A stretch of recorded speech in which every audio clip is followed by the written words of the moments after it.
Salut tout le monde! Aujourd'hui à The Crypto Borg Show, on va parler de Zenzo.io. Zenzo.io, c'est un écosystème pour les gamers par les gamers.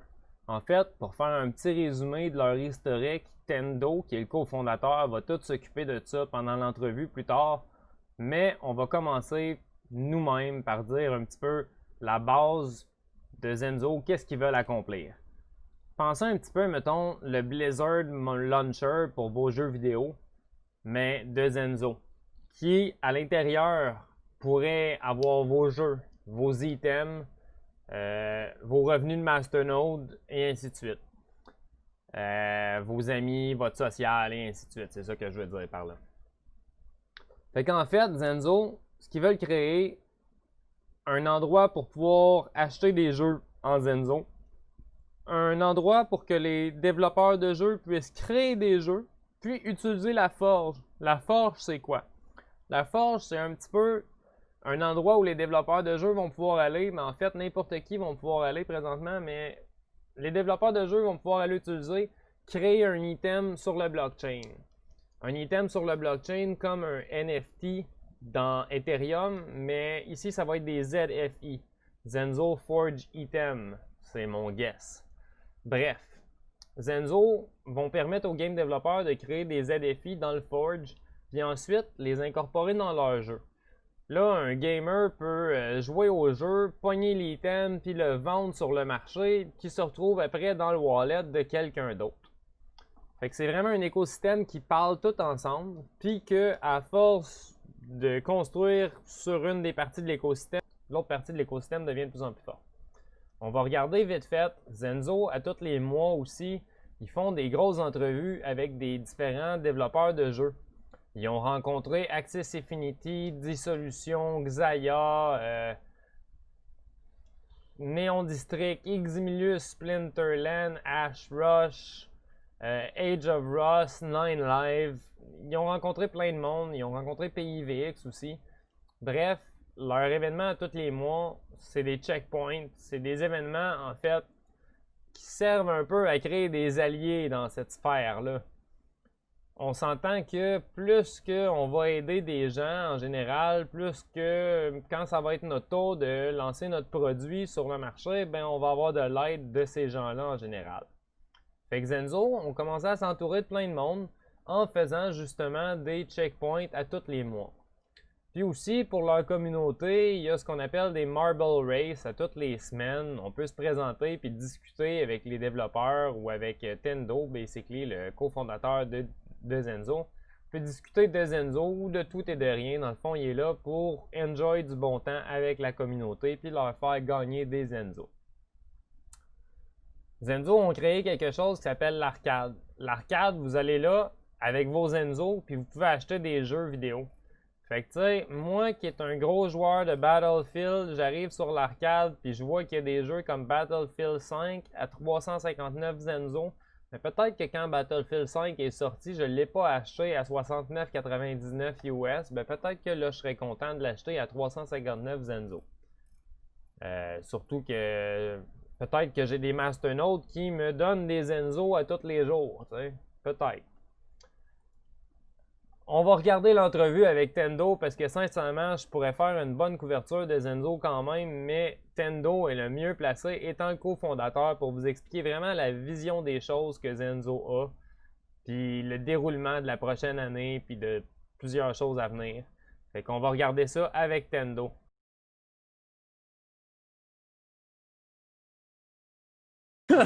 Yeah, like a lot of a lot of what, and just even that, we try to have a standard. We do our best to represent Zenzo and the community in a way that is true to its nature. We love what we do because when I first started this, Zenzo was, and this is the whole history of Zenzo. Zenzo originally was birthed from a project that went belly up. The project was called Loan Release. We don't speak of this project very much anymore, But that's the truth. That's where everything started. B was a designer for the developer at the time, and the developer woke up one day and decided he's going to crash the markets, close the Discord, close the Twitter, everything just gone. Wow. That's when Kitty kind of came into play. B reached out to me. I was a community member at the time, really just like a community leader. And we come up with, it's like, well, let's save it. Let's save people's investments. Let's not let this just go to waste, and build something beautiful from something that was once broken. Wow. So with that being the initial kickoff, we did a 3-to-1 swap. We gave 3 Zenzo for every loan release, which was pretty much useless at the time. No promises of gains or anything else like that, because we were setting out to be a utility coin. But we struggled with, how are we going to go about this? What are we going to tackle? When we first started off, we were looking into universal identities. Mm-hmm. And it's like, okay, well, let's kind of look into this and see where our passion lies within this realm. After a short amount of time, we quickly realized that this wasn't for us. That's not something we want to do, because there's so many red flags, there's so much red tape, there's a lot of governments involved. It's a lot. And for an indie team, we were like, that'd be a little bit bigger than what we could chew. So we started looking at, it's like, well, what are we passionate about? What is something that we do in our day-to-day lives that we can impact? And it's kind of unanimous: gaming. All of us had a gaming background. I grew up in arcades. I mean, that was my bread and butter. I knew what the good challenge of a game could do. And B had background in it as well. Kitty had he had actually got into development of games and everything. So at that point, it was just kind of unanimous. There were a few more team members at the time, but some of them left on good terms, some of them left on bad terms. But fast forward to now, what Zenzo kind of evolved into, the ecosystem that we talk about, that word, ecosystem.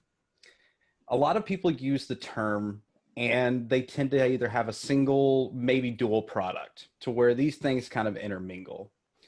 ZNZ talks about ecosystem as it is exactly what it sounds like. It is an ecosystem that thrives on different parts that constantly revolve around and go into each other's section and make another section of it grow, and then feeding into another, a true ecosystem. So when I talk about that, I talk about the Zenzo Hatchery. The Zenzo Hatchery is something we've been developing for a very long time. It's an incubator project for indie game developers to come in and potentially work with us and get ZNZ to be able to use the Forge in the game. That's where it ties into the Forge. The Zenzo Forge being the driving software that literally takes ZNZ and makes it the blood of the network, whether it be using ZFIs or the games or anything that is going to be on the Zenzo Arcade marketplace.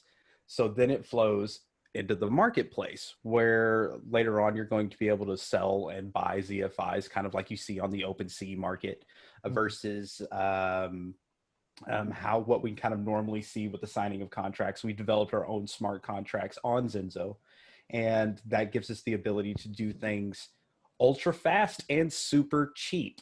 I was going to say, like, since it's on Zenzo, it's gonna be so much faster and so much cheaper.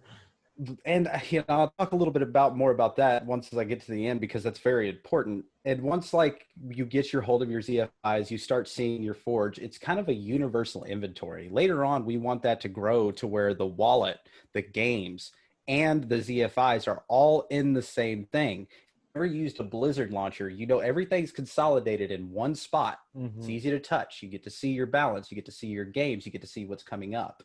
Right. And that's the idea. So with that, we also have the games and everything that come out. We've already leaked a little bit of information about Kodo. It's going to be a kind of upcoming alpha release, really kind of showcasing how this Zenzo Forge is going to be interacting with games. And the lifeblood again is ZNZ. And when you jump into this game, you know, when you click on a 50 cal, buying a 50 cal for 50 ZNZ, which I mean, the prices are, everything's going to change, but for placeholders right now, you click it, boom, it's in your inventory and you own that. You could then send that to a friend that may not have ZNZ yet, but wants to play the game. You're like, all right, here you go. Bam, try it out. Send it back to me when you're done. If you don't send it back, I know where you live. So with that being said, we've answered one of the big issues that we found with blockchain gaming: speed and cheap. Right now, if you were to create an item and it shows up in your inventory, it's less than like 1/100 of a cent. And I mean, as soon as you click it, boom, it's there. So with the games and everything, we are also developing stream teams to help promote our games and games in the blockchain space. My partner Wolven, who's kind of helping me lead that, that's going to be something big in 2021 that we plan on kind of showcasing. So with that, we also kind of go into the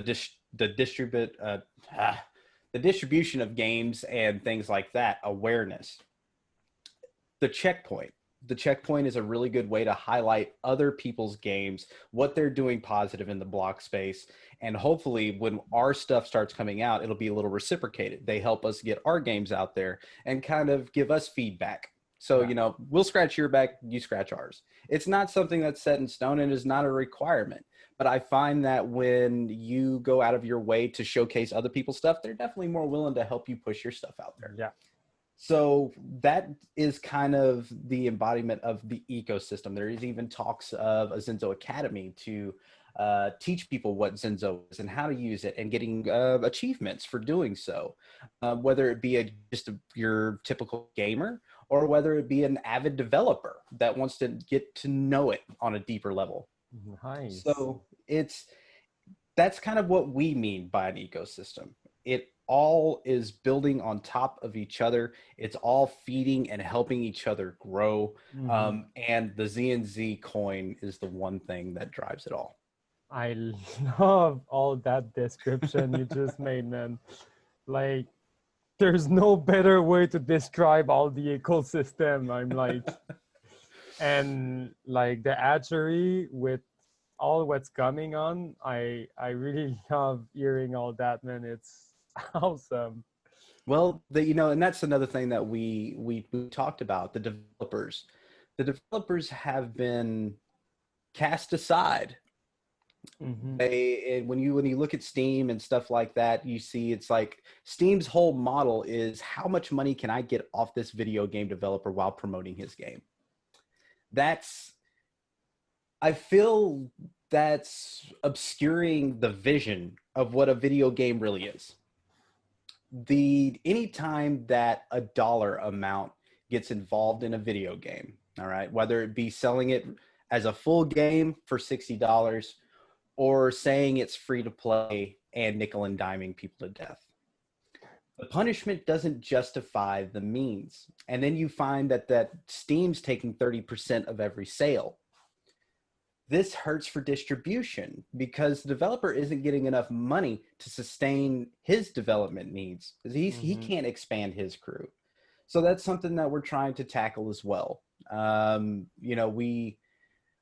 When people use the Zenzo Forge and they do it on their own accord, we're not going to tell them, oh, you can only sell it in the Zenzo marketplace. No, that is your game. You took the time to put our software in it. We will already travel with you wherever you go. Godspeed. But we do have a standard. We're not going to have some crazy hentai game that's just going to be like, oh, we've got Zenzo. And it'd be like, no, we don't. We're not pushing this one. We have a standard. We don't feel that we're going to change anything by making the same thing that has been rehashed and done over and over again. If you go look on Google Play Store right now, the #1 complaint between all free-to-play games is it's too expensive to progress. True. That is an issue. That is not just an issue with blockchain gaming. That is an issue with the game as a whole. When I played Dota, all right, Defender of the Ancients 2, right? I mean, it was free to play, Yeah. Everything that I want in the game, I could eventually sell. But I never spent a cent on a pack or anything else like that. But one day I decided this game has given me a lot of enjoyment. I'm going to go buy a custom pack that I want just to help support the game. Exactly. But it didn't help you to progress. This was not needed to progress farther. The game was not like pay to win. It was like play, have fun, and if you support us, support us. Exactly. And I think that if you make something good enough and you put your heart into it, you will see money follow that passion. Yeah. It will. You just have to give it time. Give it time and continue putting the effort. So Right. It's because if you don't, people are going to see this half-ass planned game come out. It's like, okay, this is blatantly a cash grab. And as somebody who grew up on gaming, when I bought a cart for Nintendo, it was a full game. I didn't buy Super Mario 3 in 3 different pieces. You know what I mean?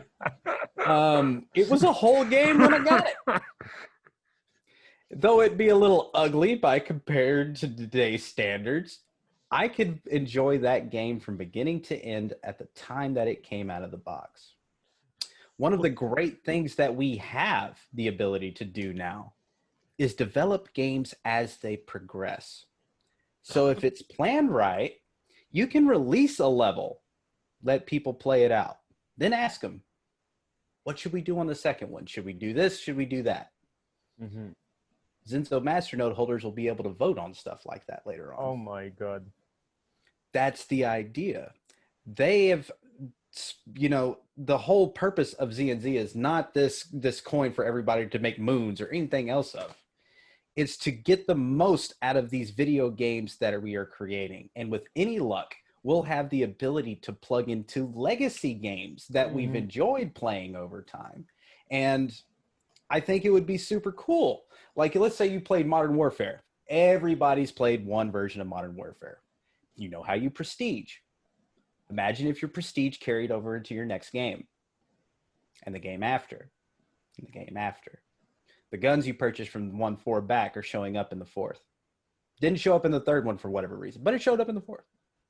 However the developers want to do it, we have the ability to extend our inventories from game to game instead of it just being consolidated in a single one.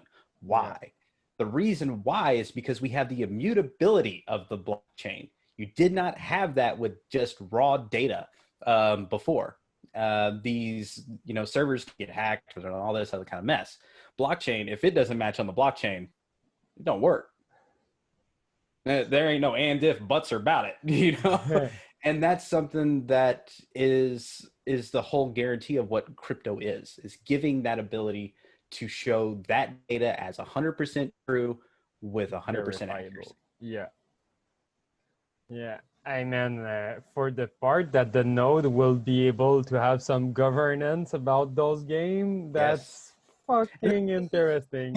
And that's the idea. We're not going to be like, hey, should we have this character or this character? That might pop up in an instance if we wanted to. But major things that are development, you got to trust us to be able to do what we do best. Yeah. But if it's a toss-up or something and we want the community to be getting involved in it, which we definitely do, that is a perfect way to do it. I remember the first time I looked at Zenzo, I remember I had read something about governance and DAO, but I was not in any rush. I was accumulating and thinking, let's say one day there is a DAO, I'm going to be happy.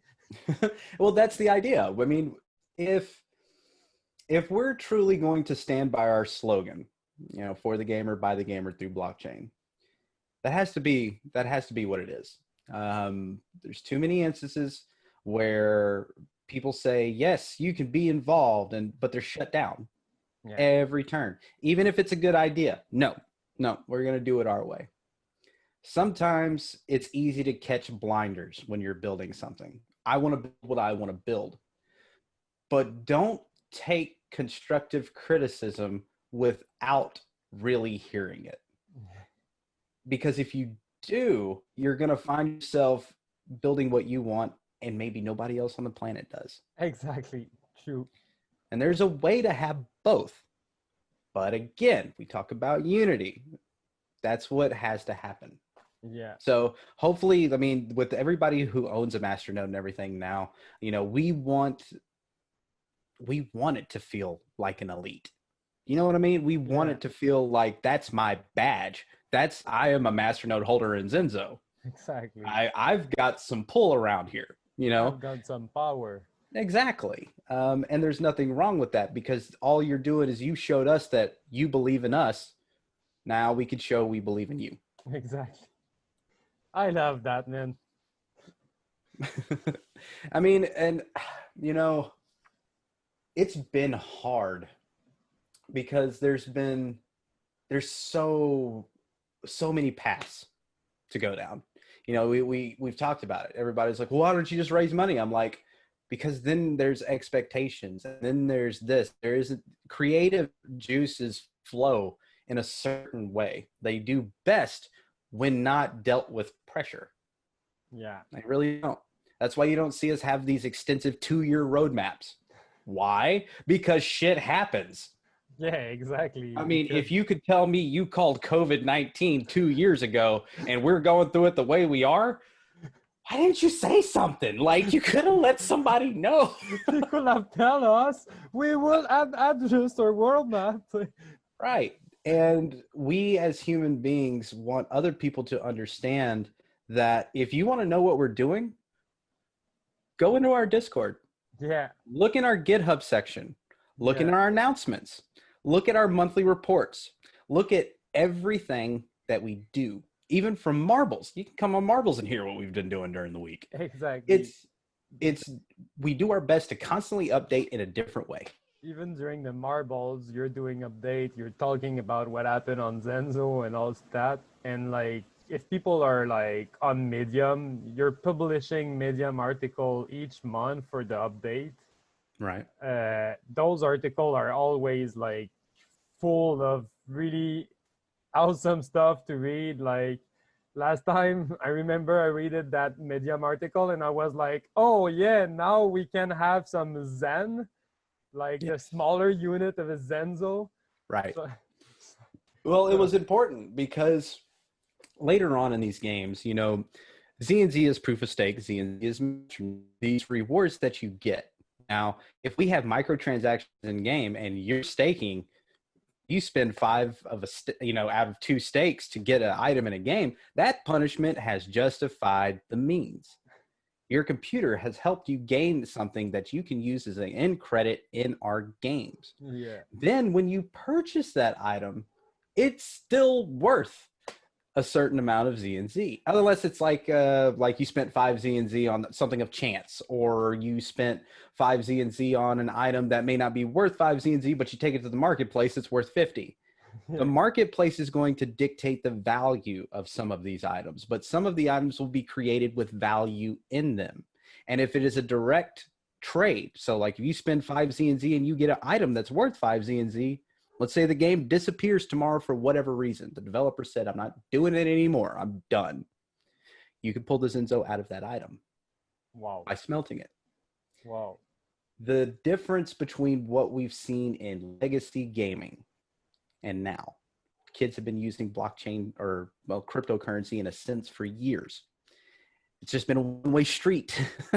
You buy the premium currency, you get what you get, and that's it. Done. With our system, it continues. You actually own that item. You can give it to a friend. You can smelt it and pull your ZNZ out of it, or you can take it to the marketplace and sell it to the highest bidder. The choice is yours because you own it. I love owning my own asset, and this is what the blockchain and the gaming together is gonna make it so huge. Yes. I have so many friends that are not into the blockchain and they don't understand yet the complexity, but not the complexity, but the how it's gonna bring value to the game. But it's because basically they're waiting like a Call of Duty or a big game like this to be on the blockchain. But I'm like, guys, startup and other stuff, get to learn it. So when you're gonna be at that game that gonna later on get to the blockchain, you're gonna know how to trade those items. You're gonna know what to do with them. You're gonna know how to use a marketplace. Right. And that's the idea though. These games that we're trying to create are the Trojan horse for blockchain. Exactly. It's usually used in a very negative sense, but in this case, it's very positive. What we're trying to do is we're trying to put this veil on. This is just a game. But as you open the doors, you start to realize that I can get further in this game by using ZNZ, or I can unlock certain things that I may not be able to do just playing the game on the regular. Or I get an item from the game and it's a ZFI. What do I do with it? Exactly. I go to Zenzo.io. I go into the academy. I learn what a ZFI is. I transfer one of my friends. I go, holy shit, this is actually worth something.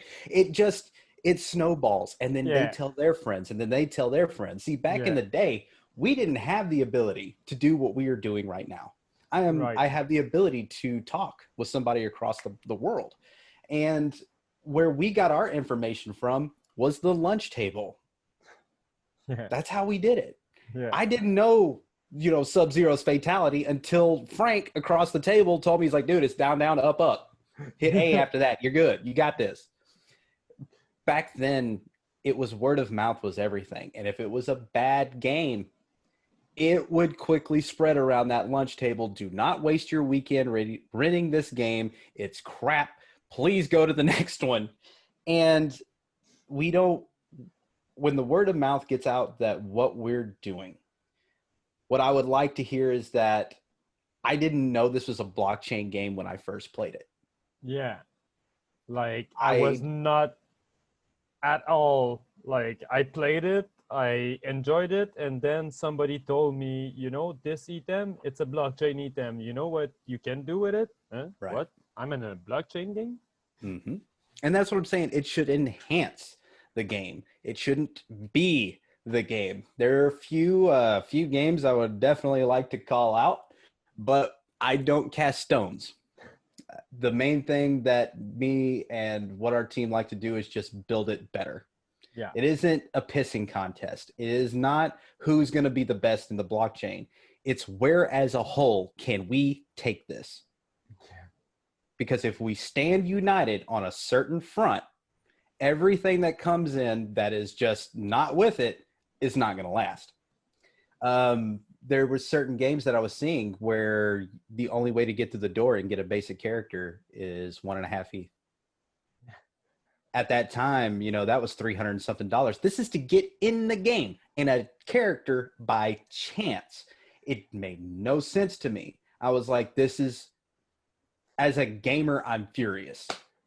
I cannot play this game unless I throw money at you. Exactly. Now, don't get me wrong. I have nothing wrong with paying for a game. If it's a pre-alpha, I'll pay $20 for a game. Yeah, but not $500 that can be worth like 2,000 or. But then you turn around and you see the NFTs that they were using for that are now worthless. So, people lose money in this. And that's not something that a careful, articulated plan would do. And if it was articulated to fill pockets in the first place. And that was it. So as gamers on the forefront of it, we have a responsibility to build what we miss seeing in games. Yeah. High scores were everything when I was a kid. That was it. Like, you see my initials on the top, I was number 1 until you can knock me off. Hey, that's it. Or they hit the reset button on the machine, which was that happened a lot. So, and then you just got to go through the whole mess again. But then again, you're trying to beat yourself at that point. Yeah. So it was pretty cool. That was pretty much it. And back then. Yeah, when I can't tell you how many times I'd probably be like 8, 9 years old. All right. I had thick Coke bottle glasses, buck teeth, the whole 9. Wasn't real big, didn't have a whole lot of friends. But when I stood up next to one of those arcade machines, depending on what I was playing, well, if I had the glow, you wasn't going to beat me. There's just no way about it. I could go in there with $5 and stay for 5 hours. My mom be dragging me out by the back of the neck. I'm like, no, I got to beat this guy. I used to I'm play not over. Yeah, exactly. I'm like, oh, we spent $5. Come on. But I would be sitting there playing these games, and later on, I realized video games give even the weakest of people extraordinary power in their own realm. Yeah. When they build their confidence. Exactly. It's the same thing. It's the same kind of endorphins we get from sports or working out. That's what a lot of people from the outside in the gaming world don't understand. It is how we prove our worth.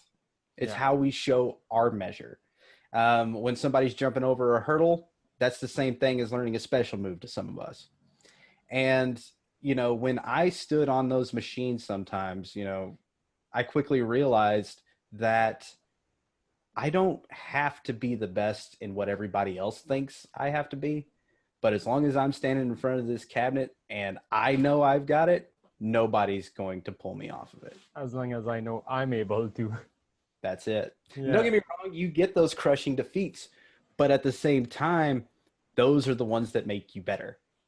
And make you like, oh, I'm going to be better next time. I'm going to just push more. Exactly. Because it's not how you win, it's how you lose. Yeah. That's what defines a person. That's what makes the person better. Totally. I think we covered up pretty much a big basic of Zenzo, even more in English than what I'm going to have done in French. So I feel it's awesome. Well, like I said, man, I wanted to come on, and I'm glad that, you know, you gave me the chance to come on and talk a little bit about it. It's definitely an honor because I know that you're starting your channel and it's looking great. And I hope that you get all the subs that you can possibly get. Thank you, man. And I really enjoy having you today. Yeah, really enjoyed that. And I'm going to end it like with the covering of the interview a little bit in French. Sure. To explain to the French community what we have talked together. Great. No, and if anybody has any questions about anything, you know, always just come to our Discord. We do have a French section, and we'll help you any way we can. Exactly. They are awesome. Zenzo team is awesome. What we try to do.